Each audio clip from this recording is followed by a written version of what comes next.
Good morning, kiddos. Miss Aure here. Today is April 1st, 2020.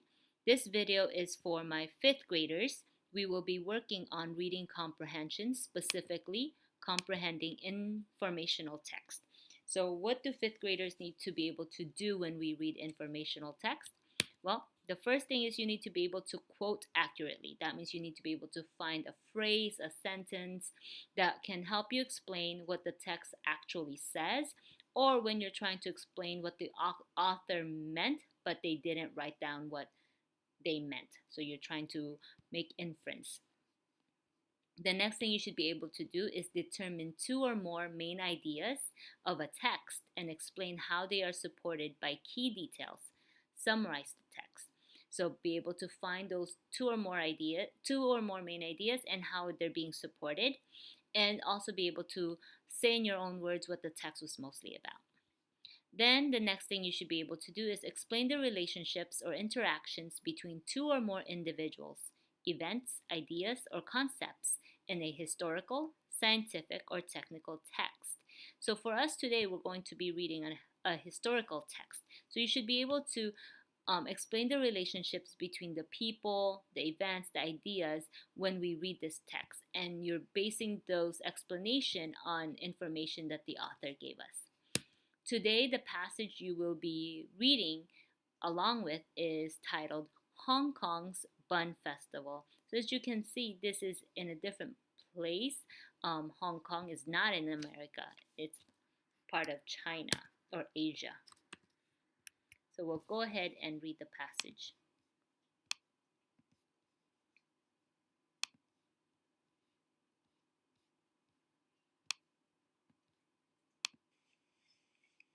Hong Kong's Bun Festival.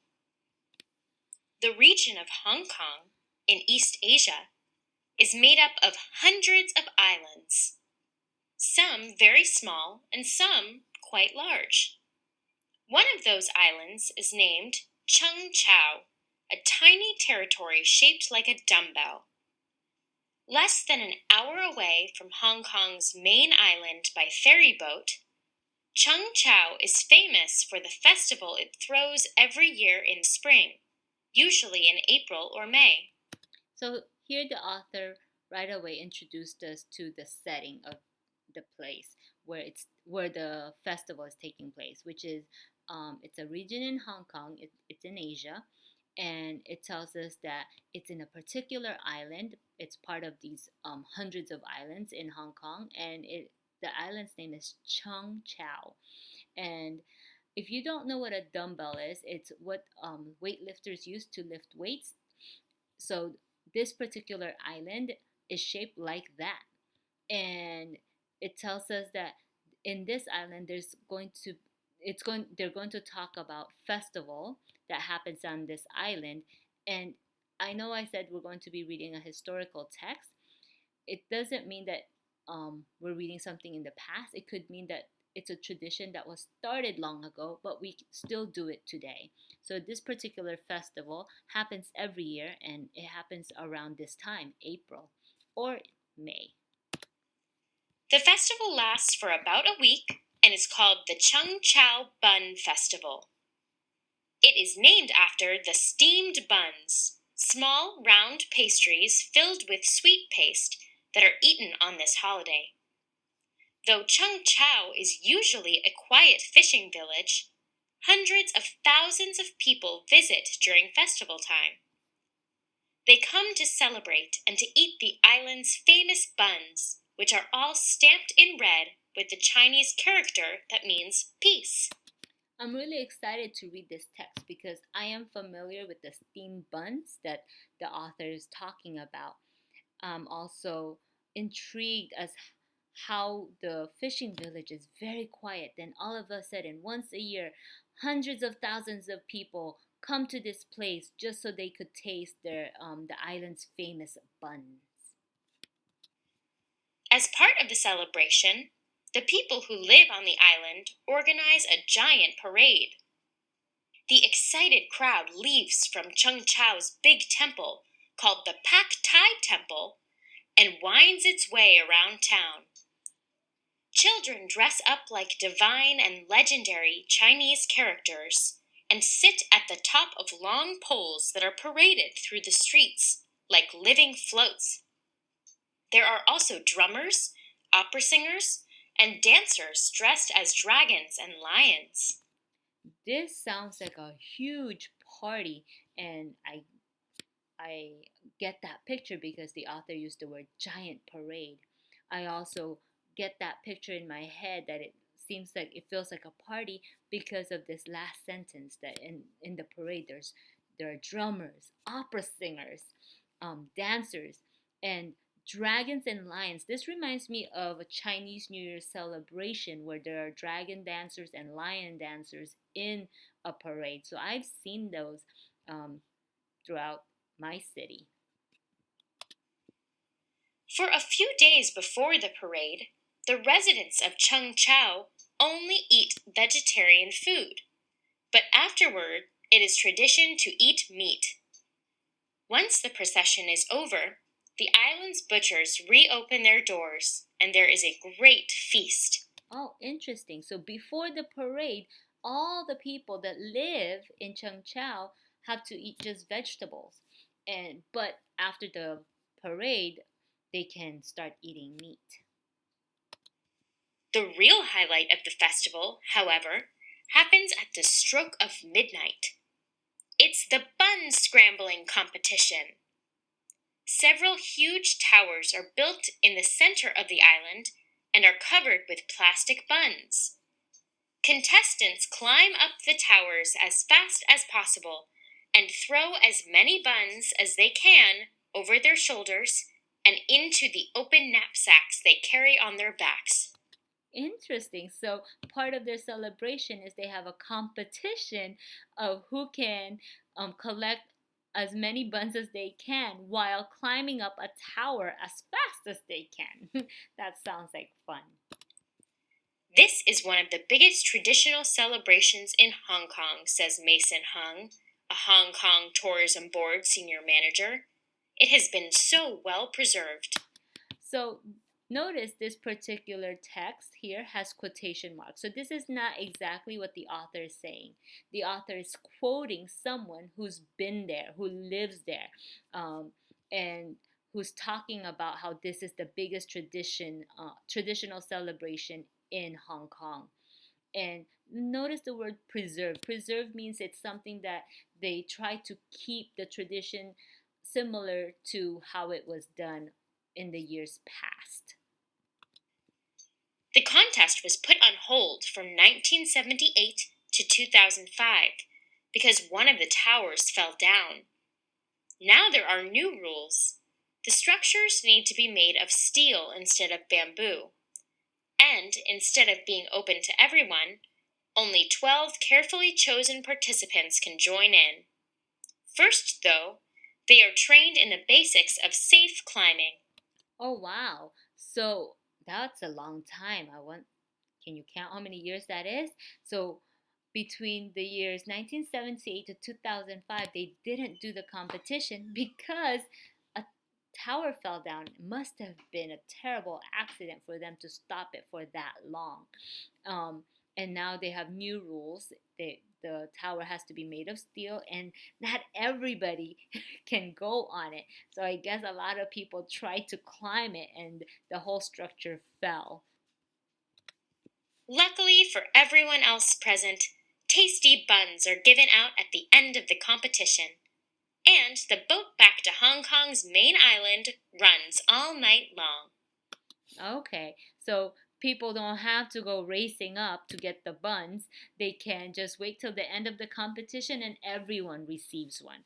And then they can all go back to Hong Kong once they're done celebrating in Chengchao. All right, I hope you enjoyed that passage. Now, the next part we're going to do is you're going to answer some questions related to the text.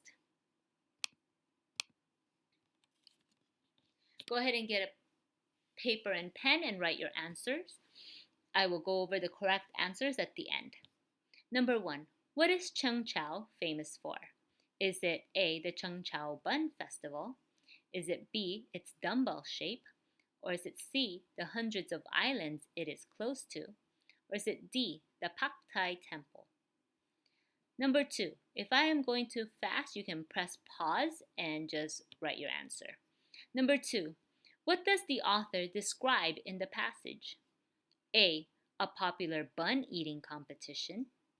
B, events in the Chengchao Bun Festival. C, the decorative traditional clothing of Hong Kong. Or D, important religious ceremonies in Hong Kong. 3. The Chengchao Bun Festival is a busy and popular festival. What evidence from the passage best supports this conclusion? So notice these are in quotation mark because they're straight out of the passage. So which of this evidence tell us that the Chengchao Bun Festival is a busy and popular festival? Is it A, as part of the celebration, the people who live on the island organize a giant parade? Does that show it's busy and popular? B, for a few days before the parade, the residents of Chengchao only eat vegetarian food, but afterwards it is tradition to eat meat. Does that show it's busy and popular? Letter C. The excited crowd leaves from Chengchao's big temple, called the Pak Tai Temple, and wind its way around town. And D. Though Chengchao is usually a quiet fishing village, hundreds of thousands of people visit during festival time. Which one of these show that this festival is busy and popular? Okay, number 4. Read the following sentences. The contest was put on hold from 1978 to 2005 because one of the towers fell down. Now there are new rules. The structures need to be made of steel instead of bamboo. And instead of being open to everyone, only 12 carefully chosen participants can join in. First, though, they are trained in the basics of safe climbing. So based on this information, what can you infer? What can you gather? What can you guess? A, no one was hurt when one of the towers fell. You think that's really what happened?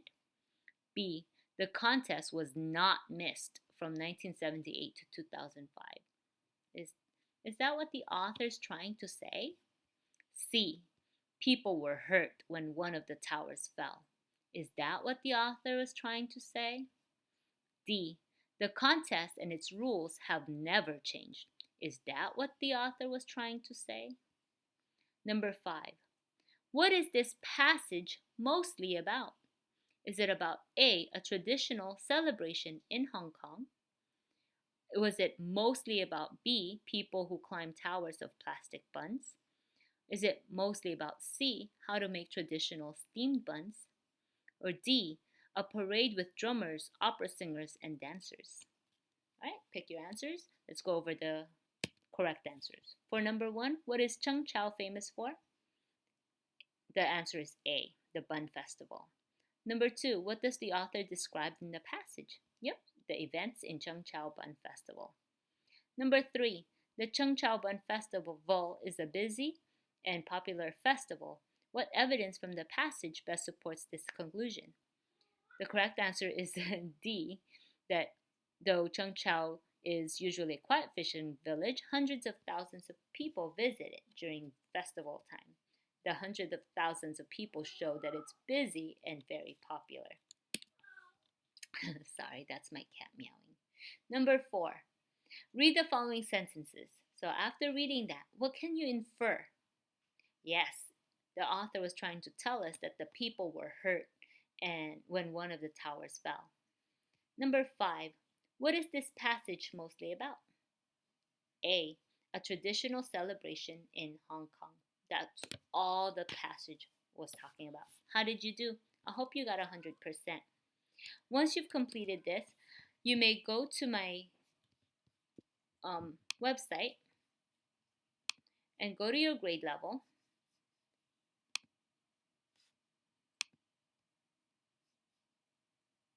Oh, my website's stuck. And go ahead and go to the reading tab. And you may choose to read